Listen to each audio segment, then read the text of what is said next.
অশান্তি অশান্তি করে আর ভালো লাগছে না, জীবনটা ছারখার হয়ে যাচ্ছে। একই অশান্তি অশান্তি কি অন্নপূর্ণা নিয়ে অশান্তি। হ্যাঁ, আপনাকে বলছি, সরকার যে আমাদের নতুন সরকার হয়েছে সেই সরকারকে আমরা বলছি, প্রত্যেকটা সংসারে অশান্তি লেগে আছে। কি নিয়ে? অন্নপূর্ণাকে নিয়ে। স্বামীর কাছে বলতে যাই তোমার ব্যাংক অ্যাকাউন্টের জেরক্সটা দাও, না হবে না। দেওরের কাছে চাচ্ছি, সেও বলছে হবে না। শ্বশুরের কাছে বলছে আপনার জমির জেরক্সটা দিন, হ্যাঁ হবে না।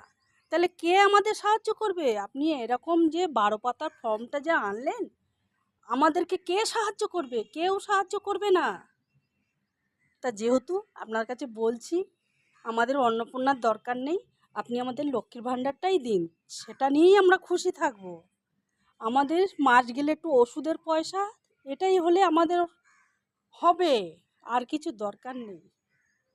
আজকের এই ভিডিওটা বানালাম সকল মা বোনেদের জন্য। তোমাদের কেমন লাগলো কমেন্ট করবে, শেয়ার করবে, আর একটু বেশি বেশি করে শেয়ার করো। তোমাদের ভালো লাগলে এটা অতি অবশ্যই কমেন্ট করো। আমি ঠিক বললাম না ভুল বললাম?